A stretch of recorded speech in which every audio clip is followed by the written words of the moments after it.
ETV Bharat की नशरियात में आपका खैर मकदम है। 21 दिसंबर की सपहर जम्मू कश्मीर के पुंछ राजौरी सरहदी इलाके में मिलिटेंट्स ने फौज की गाड़ियों पर घात लगाकर हमला किया, जिसके नतीजे में मौके पर ही 4 फौजी हलाक हो गए। साल 2023 के इख्तिताम पर यह सिक्योरिटी फोर्सेस पर एक बड़ा हमला है।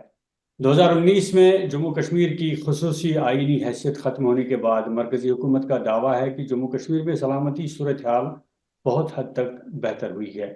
लेकिन तवातुर के साथ राजौरी पुंछ इलाके में और वादी कश्मीर में सिक्योरिटी फोर्सेस पर हमले होते हैं, जिससे लगता है कि सिक्योरिटी सूरत हाल उतनी बेहतर नहीं है जितने की दावे किए जा रहे हैं। राजौरी पुंछ में हालिया दिनों में हुए इस हमले, इसके पस मंज़र और मजमूई सूरत हाल पर बात करने के लिए इस वक्त मेरे साथ हैं सीनियर डिफेंस एनालिस्ट और जर्नलिस्ट विक्रमजीत सिंह। विक्रमजीत, आपका खैर मुकदम है ईटीवी भारत में। विक्रमजीत के तारुफ में मैं सिर्फ इतना कहूँगा कि ये ग्राउंड लेवल पे काम करने वाले सहाफ़ी हैं, जिन्होंने, इनकी ख़ास बात यह है कि 1998 और 1999 में कश्मीर वादी में उन्होंने एंटी इंसर्जेंसी ऑपरेशंस को कवर किया। और ये वाहिद जर्नलिस्ट हैं, he is the only journalist जो बिल्कुल कांटेक्ट पॉइंट पे हाइट्स में, कश्मीर के दूर दराज इलाकों में, चाहे कुपवारा हो, सफापोरा हो, गांदरबल हो, वहाँ से इन्होंने काउंटर इंसर्जेंसी ऑपरेशंस कवर किए हैं। और उसके बाद 1999 में जब कारगिल वॉर हुआ तो ये सिर्फ वाहिद जर्नलिस्ट हैं, एक ही जर्नलिस्ट हैं जिन्होंने कॉन्टैक्ट पॉइंट पे एट द हाइट्स फौज की रेयर एक्शन को वहाँ पे कवर किया। और फौज के साथ रह के जब गोलियां चल रही थी, गोले बरस रहे थे, Vikramjit Singh was the only correspondent who was covering the real action in Kargil war। आज विक्रमजीत सिंह, सबसे पहले मैं इस अटैक के बारे में जो 21 दिसंबर को दिन दहाड़े हुआ, मैं दिन दहाड़े का लफ्ज़ इसलिए इस्तेमाल करता हूँ क्योंकि इससे पहले भी कई बार अटैक्स हुए।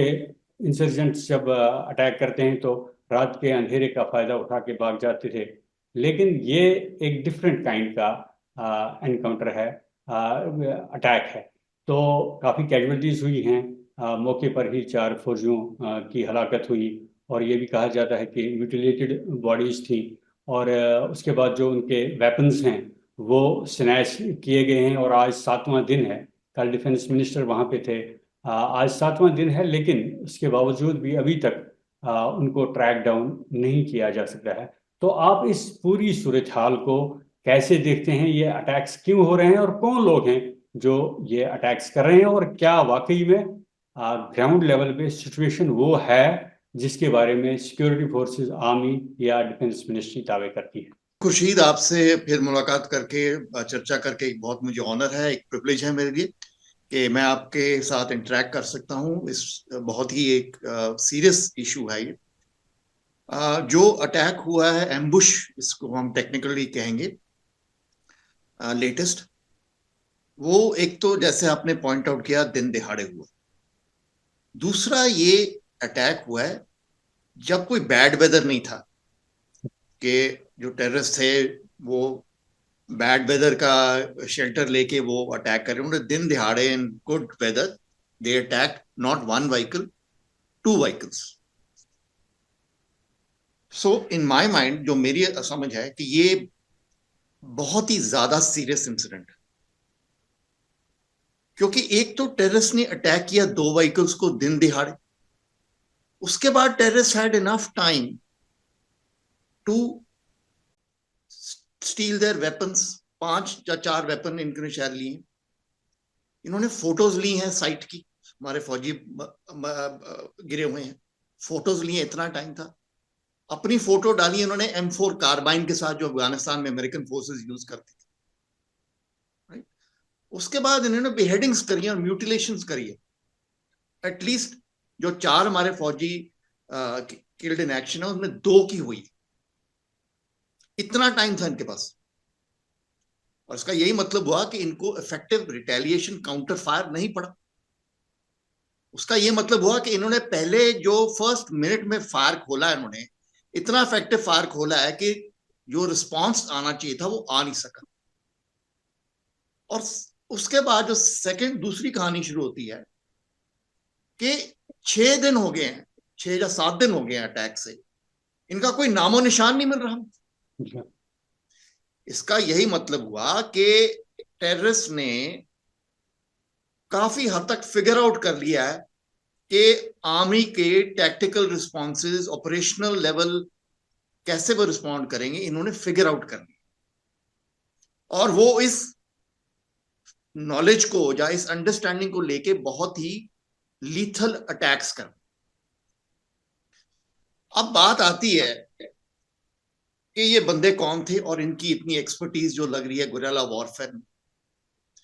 तो जो एविडेंस हमें सामने आ रही है कि ये एक तो ऑपरेट करते हैं बड़ी पेयर्स, दो दो के, 2 टेररिस्ट इन 1 मॉड्यूल। जब कोई बड़ा हमला करना होता है, जैसे एम्बुश किया इन्होंने, 2 बड़ी पेयर्स आ जाते हैं, मींस 4 टेररिस्ट। अगर आप बड़ा ग्रुप लेंगे तो आपकी विजिबिलिटी ज्यादा। बिल्कुल। अगर आप एक एक दो दो के बीच के ग्रुप्स में घूमेंगे तो आपकी स्टेल्थ फैक्टर ज्यादा है, आपको ढूंढना, डिटेक्ट करना ज्यादा मुश्किल है। तो बात ये आती है कि 2021 के बाद, अक्टूबर 2021 के बाद, अब 2 साल हो गए, 8 या 9 ऐसे अटैक्स हुए इस रीजन में, पुंछ, राजौरी, पुंछ और कश्मीर के पीर पंजाल एरिया में। कश्मीर में मैं 2 अटैक गिनता हूं और 6 यहाँ कोकरनाग का अटैक, जिसमें एक डीएसपी और कुलगाम हाइट्स का, जहां टेंट में हमारे सोल्जर से टेंट में आके मारा था। अब ये 8 इंसिडेंट्स में से जो 1 या 2 इंसिडेंट्स होंगे जिनमें हमने रिटेलिएशन में या कुछ घंटों में टेररिस्ट को भी मारा। एक तो था फिदाइन अटैक दरहाल में अगस्त 2022 में, जहां 11 राजपुताना राइफल्स के कैंप पर फिदाइन अटैक हुआ था। तो फिदाइन अटैक में तो इन्होंने मरना ही था, 2 वहां मरे। नवंबर में जो इन्होंने पैरा कमांडोज के लड़के मारे और ऑफिसर मारा राजौरी में, उसमें भी इन्होंने कुछ घंटों में एक तो देख दिया था। लेकिन दूसरे जो 6 अटैक्स हैं उसमें इनिशियल पॉइंट ऑफ कांटेक्ट में टेररिस्ट एक कैजुअल्टी नहीं, ग्रुप्स जो हैं, ये ज्यादा टेररिस्ट नहीं है राजौरी पुंछ में, 25-30 की इनकी संख्या है।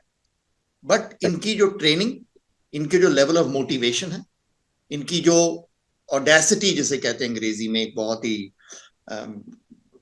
अपने किस्म की वो अटैक करते हैं, ये शो कर रहा है कि ये कोई आम टेररिस्ट नहीं है जो पहले हम यूज्ड टू थे for the last few years. क्योंकि ये डायरेक्ट आर्मी को अटैक करते हैं। ये राजौरी पुंछ एरिया में ये पुलिस को नहीं अटैक करते। ये बहुत सिग्निफिकेंट बात है, इसमें बहुत गहरे रहस्य छुपे हो सकते हैं कि पुलिस पर अटैक नहीं।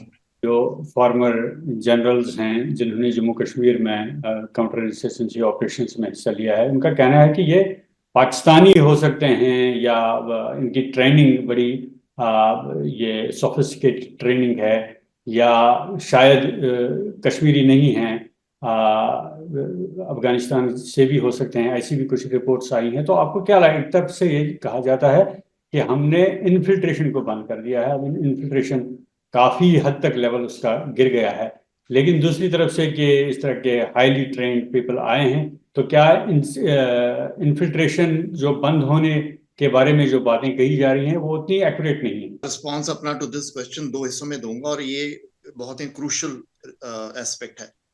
फर्स्ट पार्ट, ये जो टेररिस्ट हैं, आर्मी की अपनी ऑफिशियल स्टेटमेंट में उन्होंने कहा है कि एक तो पाकिस्तानी रिटायर्ड फौजी इन टेररिस्ट में शामिल है, जो आप अंडरस्टैंड कर सकते हो उनकी लेवल ऑफ ट्रेनिंग कितनी होती है, एक्सपीरियंस भी होता है।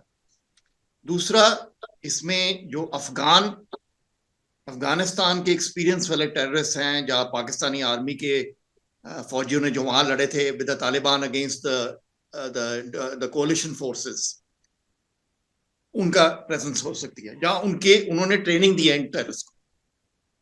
क्योंकि अगर आप देखो जो एम्बुश कर रहे हैं जो आर्मी के ट्रक्स पर, बड़े तरीके से एरिया को पहले रेकी करेंगे, साइट को चूज करेंगे, फिर वहां फायर खोलेंगे जहां आर्मी के व्हीकल्स को स्लो डाउन करके आना पड़ता और एक मुश्किल ब्लाइंड टर्न सा लेना पड़ता, वहां फायर खोलते। तो ये तो हो गया एक पार्ट। सेकेंड पार्ट ये कहते हैं इन्फिल्ट्रेशन बारे।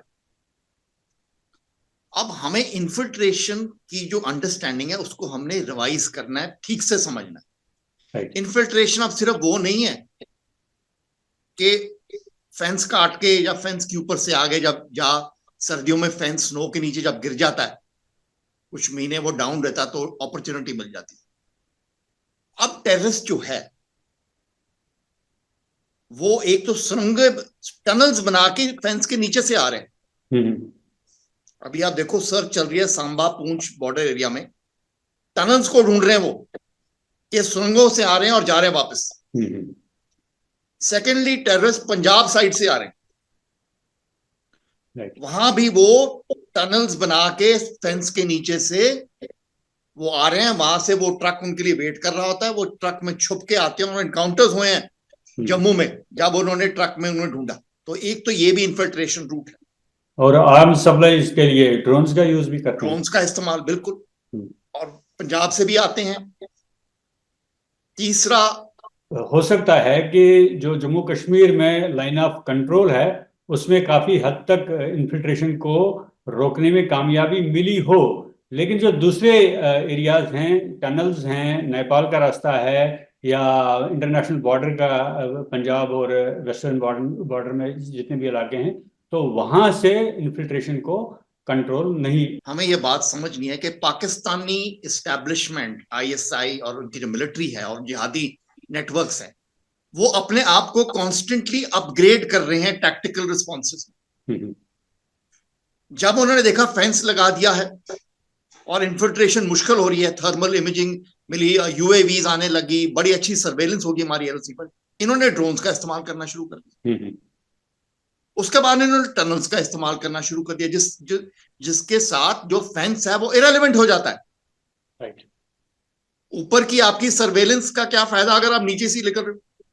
काफी वसी एरिया है, इट्स ए ह्यूज एरिया, तो उसमें हर एक को पिन पॉइंटेड इसको निकालना it's a very difficult task. तो अब बात आती है कि आर्टिकल 370 के बाद क्या जम्मू कश्मीर में पूरी शांति आ गई है?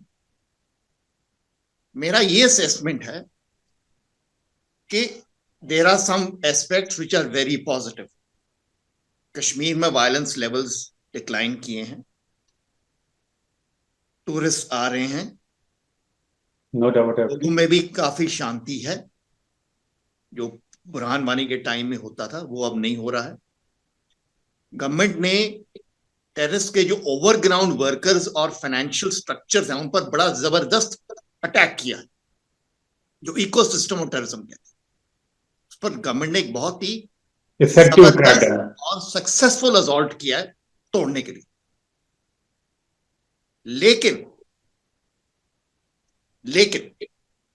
जो रजौरी पूंछ और साउथ कश्मीर में जो अटैक्स चल रहे हैं, वो पाकिस्तान अपने आप से कहने की कोशिश कर रहा है कि पूरा कि जम्मू कश्मीर डिस्टर्ब्ड एरिया है, आर्टिकल 370 तो लगा दिया। बड़ी इंटरेस्टिंग बात की विक्रम, और ये मुझे कनेक्ट कर रहा है हमारे उस प्रीवियस डिस्कशन के साथ जो हमने लद्दाख के ऊपर किया था, अगर आपको याद हो। तो उसमें आपने इन पॉइंटर्स की तरफ ये इशारा दिया था कि गलवान में जो कुछ हुआ उसका जो इम्पैक्ट है और इसके साथ पाकिस्तान जुड़ा हुआ है, और जो जम्मू कश्मीर की मजमूई सिक्योरिटी सूरत हाल है इसका डायरेक्टली इसके साथ और आई अप्रिशिएट योर इंटेलेक्ट कि 2 साल पहले आपने कहा था कि इसका जो फ्यूचर में हम देखेंगे कि ये फिर वाज़ेह हो जाएगा कि किस तरह के पाकिस्तान, चाइना और ये लद्दाख और जम्मू कश्मीर का एरिया जो है ये आपस में जुड़ा हुआ है, और ये किसी न किसी सूरत में हमको फ्यूचर में दिखाई देगा। और अब मुझे लग रहा है कि क्या आपको कि ये जो पुंछ राजौरी में अटैक्स हैं या जिस तरह की सिचुएशन जो आपने बताई, इसका आपस में कोई तालमेल है?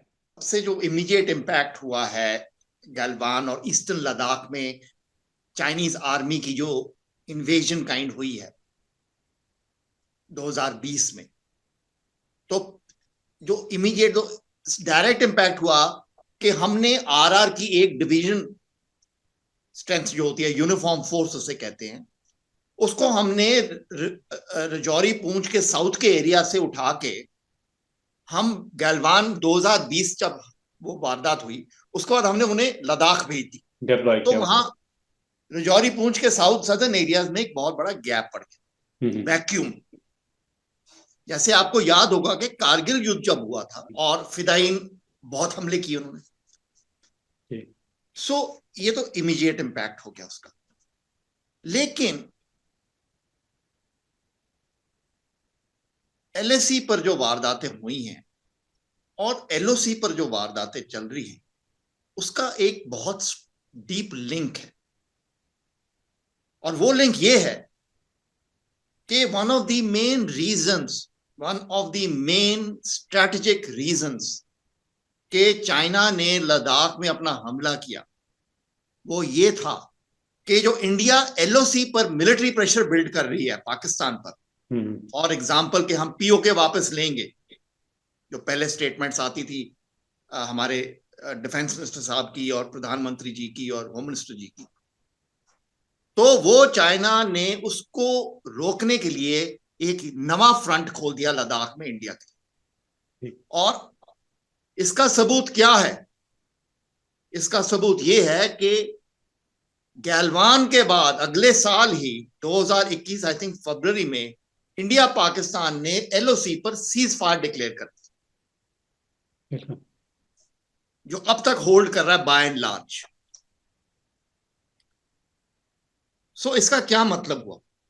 इसका ये मतलब हुआ कि चाइना का स्ट्रैटेजिक सिग्नल इंडिया को ये है कि अगर आप पीओके पर हमला करोगे, जहां उनका CPEC China Pakistan economic corridor निकल रहा है, जिसमें उन्होंने $60 बिलियन स्पेंड करे हैं, अगर आप उसको थ्रेटन करोगे कि हम पीओके टेक ओवर कर लेंगे और चाइनीज इंटरेस्ट थ्रेटन होंगे, तो हम आपको लद्दाख में, अरुणाचल में, भूटान की साइड पर आप पर हमले करेंगे।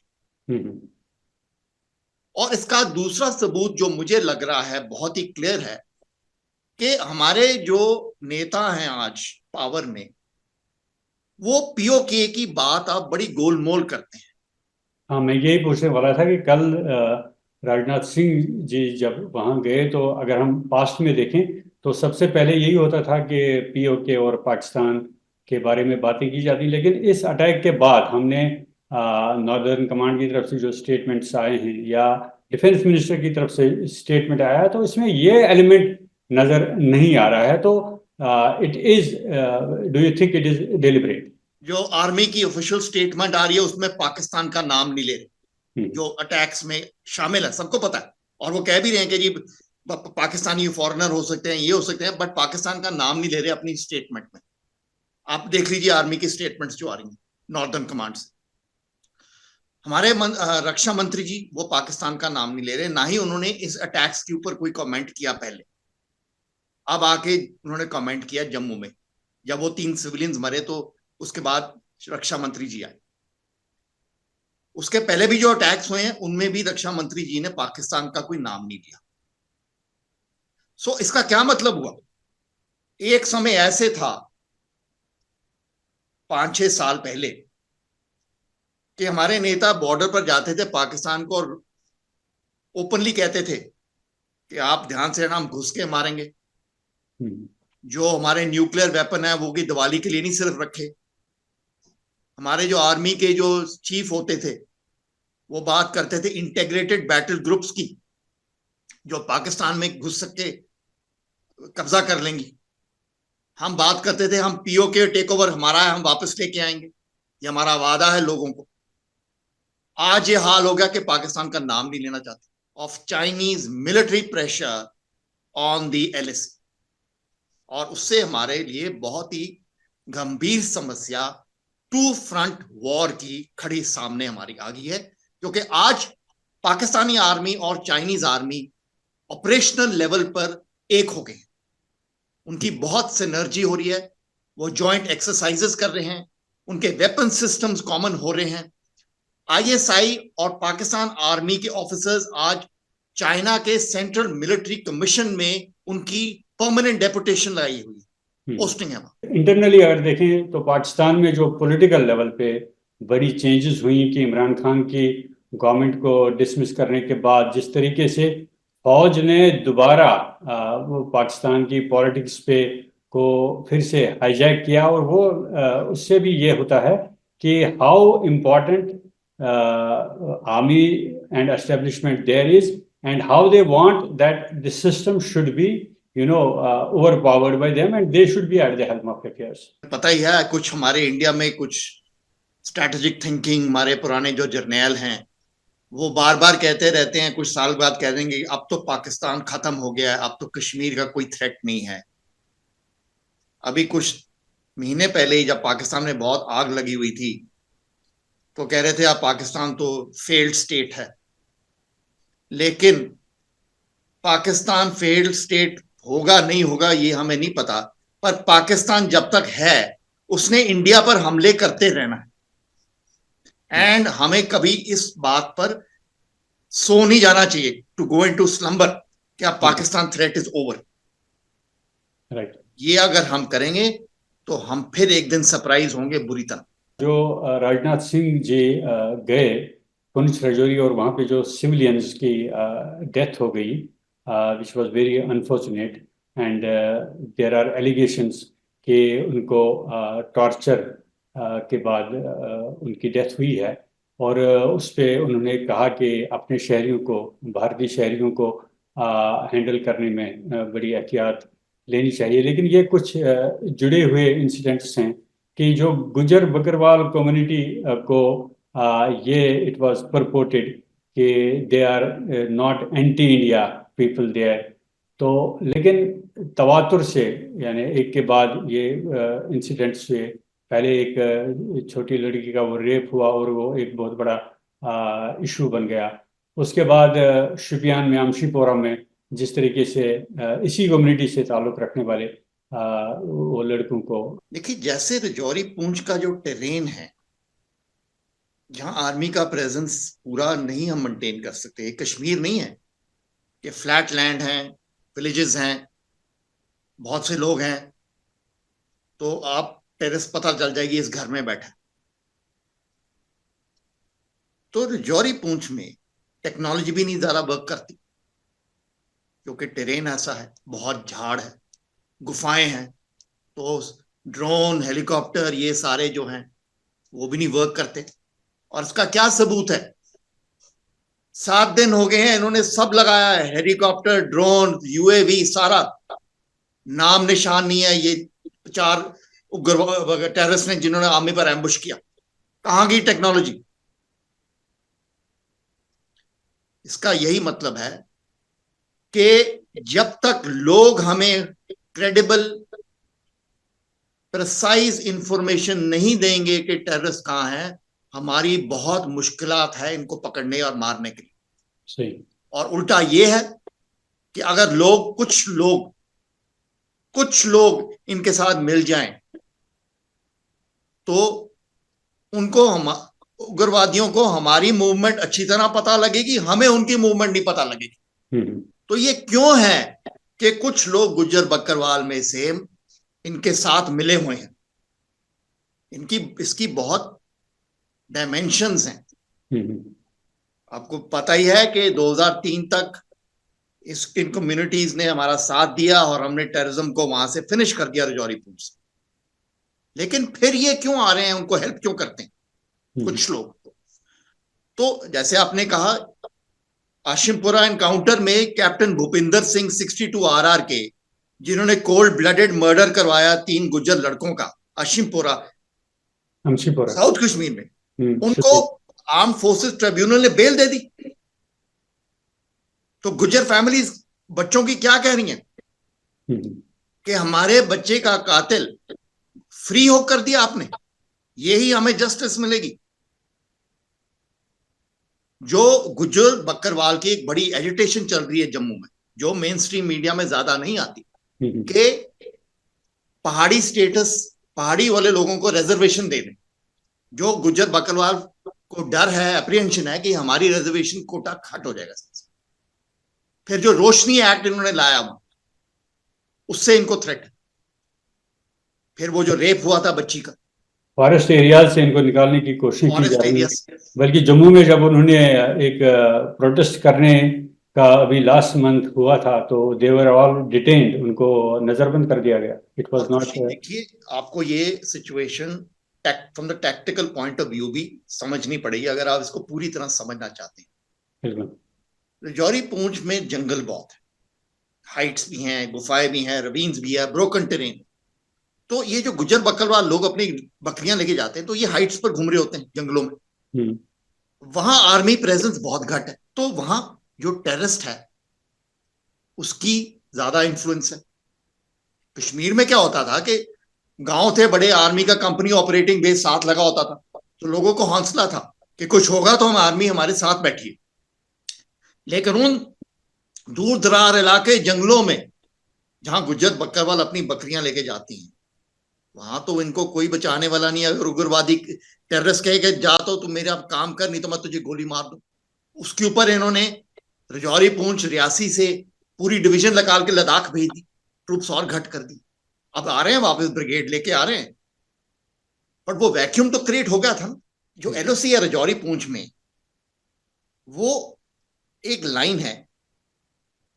परिवार जो दोनों साइड पर हैं उनकी बहुत सम लिंक्स हैं, एथनिक लिंक्स हैं, रिलीजियस लिंक्स हैं, राइट, कम्युनिटी लिंक्स हैं, रिश्तेदारी है। तो वो जब लोग कुछ टेररिस्ट को हेल्प करने चाह रहे हैं तो वो लिंक्स टेररिस्ट को हेल्प करते हैं। कि now we are entering into a new year 2024। तो इसमें आपको क्या रहा? It is election year, general elections होने वाले हैं। तो how do you see in the backdrop of this attack that has happened कि जम्मू कश्मीर की और इन पर्टिकुलर पुंछ राजौरी इलाके की सिचुएशन क्या रहेगी और उसका नेशनल जो है, चाहे वो पॉलिटिक्स हो या डिफेंस हो, उस पे क्या उसका इम्पैक्ट होगा? ज्यादा इसके पॉलिटिकल डायमेंशंस में नहीं जाऊंगा मैं। मुझे जो पॉइंट बहुत ही relevant military and strategic point से लगता है कि लोगों में अब ये आ रही है बात कि हमारे फौजियों को इन्होंने अपनी साइड ऑफ द एलओसी पर डीप आके, हिंट ये नहीं एलओसी पर उन्होंने बेहेडिंग्स करी है, अंदर आके करी कि अब हम हमारे इतने फौजी मार दिए।